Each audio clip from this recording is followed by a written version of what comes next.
अस्सलामुअलैकुम, welcome back to my channel. Please like share and subscribe to my channel. मैंने notification को on कर दिए ताकि आपको वीडियो बआसानी मिल सके। आयज़ा आउट कराती है तो नौकर बताता है कि साथ साहब इस्लामाबाद गए हैं 4 दिन के लिए। फ़िज़ा कॉल करती है आयज़ा को, तो आयज़ा बहुत परेशान से फ़िज़ा को समझाती है कि तुम इस तरह की कोई हरकत मत करना। अगर तुम घर आ गई तो अब्बू हानिया की डेट ले रहे हैं और इस तरह का असर हानिया की ज़िंदगी पर पड़ेगा। तुम क्या चाहती हो हानिया की ज़िंदगी भी ख़राब हो जाए।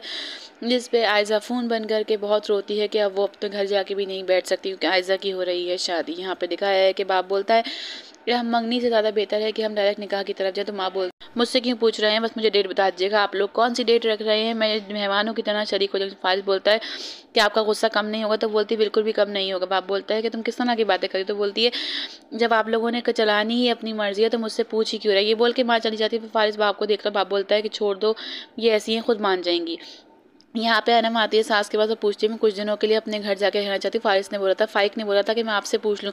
तो माँ बोलती है नहीं, मैं तुम्हारे घर के हालात को जानती हूँ किस तरह क्या मेरी जवान बेटी घर में, मैं नहीं चाहती कि जो सब कुछ मेरे घर में हो, इसलिए तुम वहाँ रहने नहीं जा सकती। तुम्हें बात अच्छी तरह समझ में आ गई होगी। कोई काम है तो अनम बोलती है नहीं, कहती उठो और जाओ यहाँ से। अनम भागते हुए अपने कमरे में चली जाती है, लेकिन सास वहाँ बैठी हुई मोबाइल इस्तेमाल करती रहती है। दानिश माँ बेटों के बीच सुलह करवाने की कोशिश करता है। तो माँ बोलती है देखो तुम मुझसे किस तरह बात कर रहे हो। तो फारिस बोलता है कि आप मान नहीं सकती हैं, आप अपनी अना को पीछे नहीं से। माँ बोलती है नहीं, जब तुम लोगों ने अपनी मर्जी करनी है तो मुझसे क्यों पूछ रहे हो। फाइक और माँ की बहस जाती है क्योंकि दोनों बहस कर रहे होते हैं। दानिश बहुत संभालने की कोशिश करता है लेकिन माँ गुस्से में उठ के वहाँ चली जाती है और फारिस कहता है कि जो मुझे ठीक लगेगा मैं वही कर लूँगा। माँ बोलती है तुम देख लो किस तरह की बातें कर रहा है। यहाँ पे साथ का बाप आयज़ा को बहुत बेइज्जत करता, कहता है मुझे समझ नहीं आता तुम यहाँ रह क्यों रही हो, तुम्हें वो छोड़ना चाहता है, तुम डिवोर्स पेपर तैयार। झूठ बोलता है डिवोर्स पेपर का, जिससे आयज़ा वहाँ चली जाती है। बाप वहाँ खड़ा खुश हो रहा होता है कि साथ की और आयज़ा की डिवोर्स हो जाएगी। यहाँ पे दिखाया कि दानिश फ़िज़ा को तंग कर रहा होता है, कहता है फ़िज़ा मेरी घड़ी कहाँ है। तो फ़िज़ा बोलती है दानिश ये पड़ी। तो कहता है तुम्हारे अलावा मुझे कोई नज़र ही नहीं आता। तो वो बोलती है अच्छा, और जब मैं नहीं होती तो कहता है तुम ही नज़र आती हो। तो कहती है अच्छा सर रोमांस ख़त्म करिए। और फिर तो कहता है लोगों की बीवियाँ शिकायत करती हैं कि वो रोमांटिक नहीं, मैं रोमांटिक हूँ, तो तुम्हें ये मसला है। तो वो बोलती है अच्छा आपका रोमांस बाद में देखेंगे, चलिए आप ऑफिस में। कहते चलो दानिश बेटा हम ऑफिस चलते हैं, यहाँ हमारी दाल नहीं करने वाली। ये सब बोल के फ़िज़ा खुश हो रही होती है। दोनों के बीच सब कुछ ठीक हो गया, दोनों हंसी खुशी रहने लगे हैं। और फिर जाकर उसे कहता है कि बटन टूट गया है वो भी जोड़ दो। यहाँ पर नगमा और बाप बातें कर रहे होते हैं कि बेटियों को इनवाइट करना है। अनम को कॉल करने लगते हैं, इतने में गेट बजता है। बाप बोलता है नगमा जाके देखो कौन है। जब नगमा जाती है तो बाहर खड़ी होती है। जब बाप बोलता है अरे वाह, मैं तो हम लोग तुम्हारे घर आ रहे थे। उसके हाथ में बैग देख के नगमा तो परेशान। बाप बोलता है क्या लड़का रही हो। तो बोलती है नहीं नहीं, साथ कुछ दिनों के लिए इस्लामाबाद गए हुए इसलिए मैं बोर हो रही थी, मैं सोचा आपकी तरफ आ जाऊँ।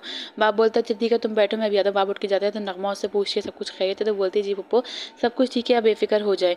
यहाँ पे दिखाया है कि अनम रो रो के अल्लाह का की दुआ कर रही है कि अल्लाह पाक तो मेरी सब तकलीफ़ों पर परेशानी को जानता है, तुम ही परेशानियों का हल निकाल दे। यहाँ पर मुमानी हो रही है, फारूक से शिकायत कर रही है कि हमने तो अनम को काले पानी की सज़ा सुना दी है, हम तो उसे देखने तक नहीं गए, क्या हम उसे देखने नहीं जा सकते। तो फारूक कहता है कि बेटियों के नसीब ऐसे ही होते हैं, उनको उनके घरों में बसने देना चाहिए। और मुझे यकीन है कि अनम बहुत अच्छी है, सब कुछ संभाल लेगी। साथ वापस आता है, बाप से बोलता है कि आप सही कह रहे थे कि मैं उस वक्त गुस्से में था, मैं आयशा से मिलकर बात करना चाहता हूँ। बाप गौर से देख रहा होता है साथ को और साथ भाग के जाता है कमरे में।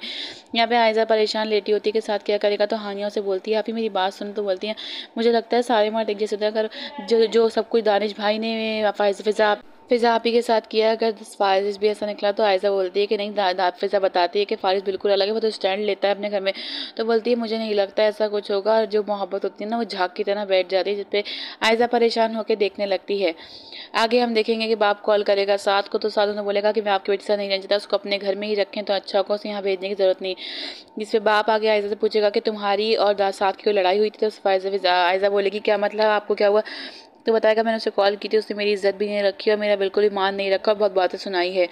जिस पे आयशा बोलेगी कि मैंने आपको दिल दुखा के जिस इंसान से मोहब्बत की उसने मुझे धोखा दिया, उसने मुझे छोड़ दिया। आयशा की तबीयत ख़राब हो जाएगी, आयशा हॉस्पिटल में चली जाएगी क्योंकि आयशा है साथ के रवैये को लेके बहुत ज़्यादा परेशान। यहाँ पर फ़िज़ा और दानिश मना रहे हैं एनिवर्सरी। तो फ़िज़ा बोलेगी कि मैं चाहूँगी कि अल्लाह करे मेरी सारी बहनों का नसीब भी मेरे जैसा ही हो। बाप की कॉल आने पर फ़िज़ा और दानिश घर पहुँचेंगे क्योंकि आयशा की तबीयत ख़राब है। आगे जानने के बाद बने रहिए, अपना ख्याल रखिएगा, अल्लाह हाफ़िज़।